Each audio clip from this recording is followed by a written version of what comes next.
ከደብረ ታቦር ወረታ መስመር ላይ ፋኖ ድል ተቀዳጀ። በቀጠናው የአገዛዙ ጦር እንቅስቃሴ ተቋርጧል። ቀዳሚ መረጃችን ነው። ዛሬ አዳሩን ከባድ ወታደራዊ አፈናና የመኪኖች ግዳጅ ተፈጽሟል። በውድቀት አፋፍ ላይ ያለው አገዛዙ የፈጸመው ድርጊት በርካቶችን ቁጣ ውስጥ ከቷል። ማስጠንቀቂያም ተሰጥቷል። በዝርዝር ይደመጣል። ዛሬም ምክክር ኮሚሽኑ በውጥረት ውስጥ ይገኛል። የበላይነትን ወስዳለሁ ባለው የኦሮሞ ባለ ጊዜና በሀገራዊነት እንቀጥል ባሉ ሌሎች ተመካካሪዎች ውስጥ ዱላ ቀረሽ ሰጣ ገባ ተፈጥሯል። አገዛዙ የውስጥ ሴራ ድራማውን እየተወነም ይገኛል። ምክክሩ ምን ይዞ ይጠናቀቃል የሚለው ተጠባቂ ሆኗል። በጉዳዩ ላይ ዝርዝር መረጃዎችን ይዘናል። አምባሳደሩ ከአዲስ አበባ ተባረዋል። ጉዳዩ የበርካቶችን ትኩረት ስቧል። በሌላ ዜና ከ300 በላይ ወታደሮቹን የመራው ጀነራል ጦሩን ተቀላቀለ። በንጹሃኑ ላይ የደረሰው እልቂት ከባድ ተቃውሞን አስነስቷል። ቀጠናዊ መረጃችን ነው። ሰላም ጤና ይስጥልን ውድ የብላክ ላይን ሚዲያ ቤተሰቦቻችን፣ እናንተን ይመጥናሉ ብለን ያሰብናቸውን የተመረጡ ዕለታዊ የግንባርና ወቅታዊ መረጃዎችን ወደ እናንተ ይዘን ቀርበናል። ቻናሉን ሰብስክራይብ በማድረግ ቤተሰብ እንድትሆኑ እየጋበዝን ወደ መረጃዎቹ እናመራለን።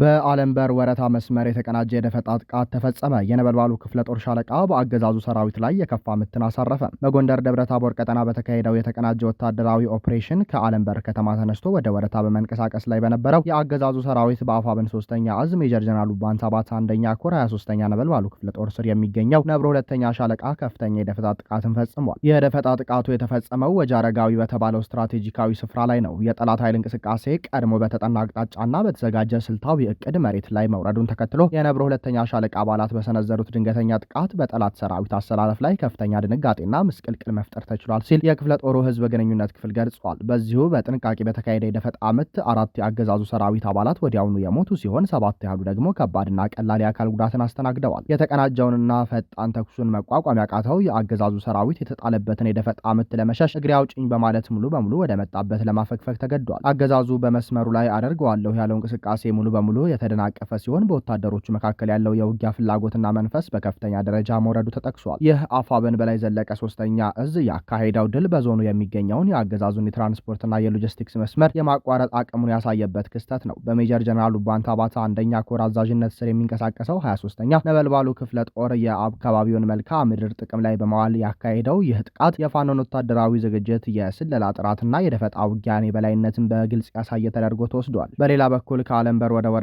ይደረግ የነበረው ሰራዊት የማንቀሳቀስ ሙከራ በመክሸፉ የአገዛዙ ኃይል በአካባቢው ያለውን ቁጥጥር እያጣ መምጣቱንና በከፍተኛ የመከላከልና የሽሽት መስመር ውስጥ መከተቱን የክፍለ ጦሩ ህዝብ ግንኙነት ክፍል ገልጿል።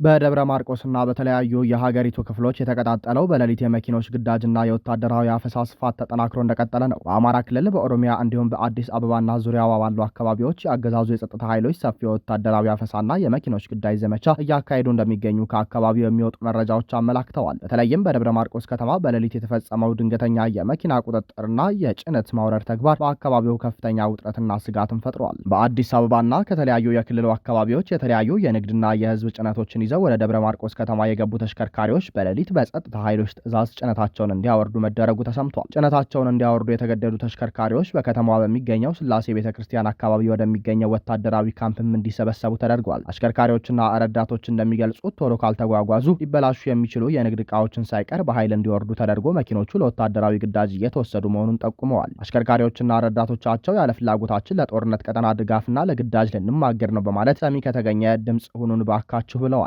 የአካባቢው ምንጮች እንደሚጠቁሙት የመኪኖቹ መታፈስና መሰብሰብ ሁለት ዋና ወታደራዊ ዓላማዎች ሊኖሩት ይችላሉ በማለት አንደኛው ከተለያዩ ቦታዎች የተሰበሰቡ የሚሊሻ አባላትን ወደ ሰሜኑ ክፍል ለማንቀሳቀስ ሲሆን፣ ሁለተኛው በከተሞችና በገጠር አካባቢዎች የታፈሱ ወጣቶችን ወደ ወታደራዊ ማሰልጠኛ ጣቢያዎች ለማጓጓዝ መሆኑን ጠቁመዋል። ይህንንም ተከትሎ በአካባቢው የሚንቀሳቀሰው የፋኖ ኃይል ሁኔታውን በተጠንቀቅ እንዲከታተለውና ለግዳጅ የተዘጋጀውን ሰራዊትና ተሽከርካሪዎች እንቅስቃሴ እንዲቆጣጠር መልእክት ተላልፏል። ይህ ድንገተኛ እርምጃ በደብረ ማርቆስ ብቻ የተወሰነ ሳይሆን በሌሎች የሀገሪቱ ክፍሎችም እየተስፋፋ ይገኛል። በዋና ከተማዋ አዲስ አበባና በዙሪያዋ ባሉ ከተሞች ወጣቶችን የመያዝና ወደ ማሰልጠኛ ጣቢያዎች የመውሰድ እንቅስቃሴ በስፋት እየተካሄደ ይገኛል። ተመሳሳይ የወታደራዊ ኃይል እጥረት ለመሙላት በሚደረግም እንቅስቃሴ የአገዛዙ ኃይሎች የሲቪል ተሽከርካሪዎችንና ሰዎችን ለግዳጅ ለማሰባሰብ ተግባር አጠናክረው ቀጥለውበታል። ይህ በስፋት የተካሄደ ያለው የኃይል እርምጃና ድንገተኛ አፈሳ በሀገሪቱ ውስጥ ያለው ወታደራዊና ፖለቲካዊ ውጥረት ከፍተኛ ደረጃ ላይ መድረሱን ያመላክታል። የታጣቂ ኃይሎች ግፊትና የአገዛዙ መዋቅሩ መላላት ስጋት የፈጠረበት ብልጽግና የድንገተኛ ጊዜ እርምጃዎችንና የኃይል አማራጮችን በስፋት እየተጠቀመ መሆኑን አንዱ የውድቀት ማሳያ ተደርጎ ተወስዷል። በአካባቢው ያለው ሁኔታ አሁንም ከፍተኛ ውጥረት እንደነገሰበት ሲሆን የነዋሪዎች፣ የነጋዴዎችና የአሽከርካሪዎች ስጋት እየጨመረ መጥቷል።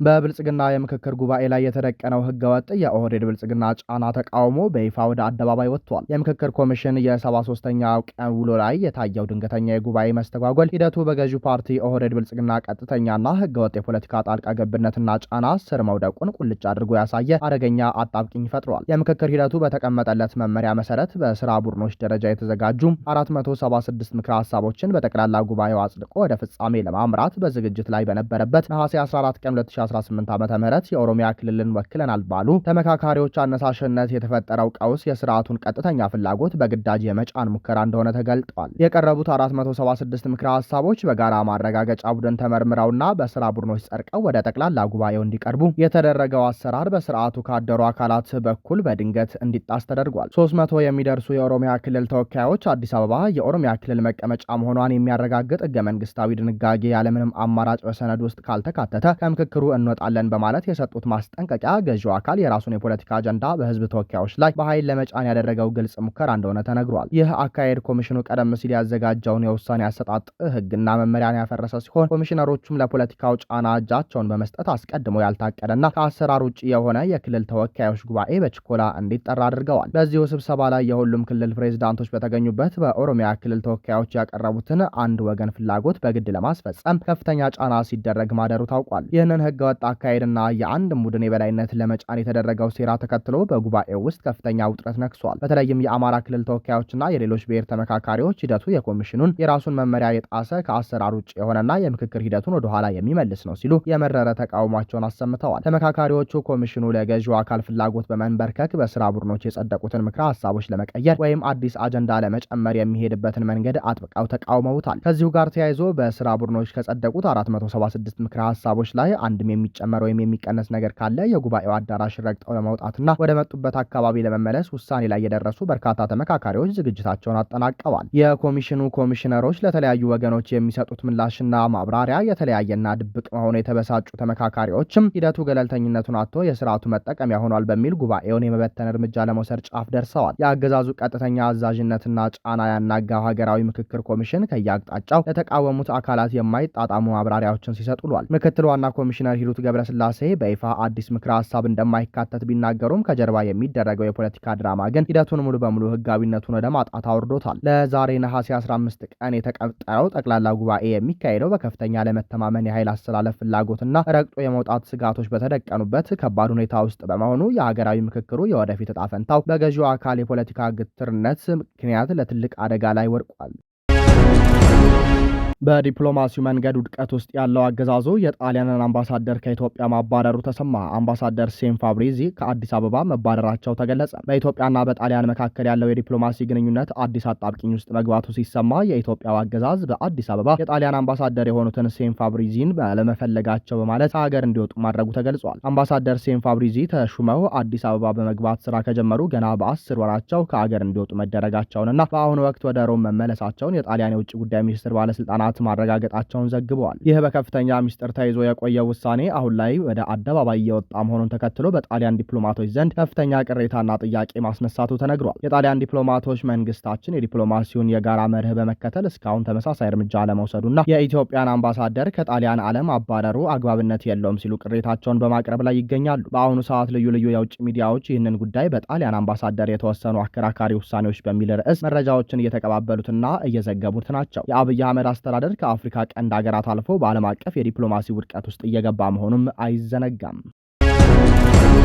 የአርኤስኤፍ ታጣቂዎች ወደ ሱዳን ጦር መቀላቀል በዳርፉር በተፈጸሙ የጦር ወንጀሎች ምክንያት ከፍተኛ ቁጣ እንቀሰቀሰ። ከሱዳን ፈጣን ድጋፍ ኃይል አርኤስኤፍ የተገነጠሉ ከ300 በላይ የጦር አባላት ያሉትን አንድ ቡድን ወደ አገሪቱ ብሔራዊ ጦር መቀላቀሉን ተከትሎ ከሰራዊቱ ጎን በተሰለፉ የዳርፉር ታጣቂ ቡድኖች ዘንድ ከፍተኛ ተቃውሞና ቁጣ ተቀሰቀሰ። ተቃውሞ የተነሳው የቡድኑ መሪ በሰሜን ዳርፉር በተፈጸሙ የከበዱ የጦር ወንጀሎችና ጭፍጨፋዎች ላይ ቀጥተኛ እጅ ነበራቸው በሚል የቀረበባቸውን ክስ መሰረት በማድረግ ነው። በብርጋዴር ጀኔራል ሙሳ ሐምሴን የሚመራው ይህ ወታደራዊ ስብስብ ከሰሜን ዳርፉር ተነስተው በወታደራዊ ደህንነት ምክንያት በሰሜናዊ ግዛት ወደምትገኘው አልደባህ ከተማ ከተሻገሩ በኋላ ከዋና ከተማዋ ካርቱም ማዶ ወደምትገኘው ኦምዱርማን መጓዛቸው ታውቋል። ይህ ክስተት በሱዳን ልዩ ልዩ አካባቢዎች ለወራት ሲካሄድ የቆየው እጅግ አሰቃቂ ውጊያ ምክንያትም በአርኤስኤፍ አባላት ዘንድ እየተስፋፋ የመጣው የመክዳትና ወደ መደበኛ የሀገሪቱ ሰራዊት የመቀላቀል እንቅስቃሴ አካል ቢሆንም የጀነራል ሐምሲን አቀባበል ግን ከሱዳን ሰራዊት ጋር በጥምረት በሚዋጉት የዳርፉር ታጣቂዎች ዘንድ ቅሬታን ፈጥሯል። የዳርፉር ታጣቂዎችና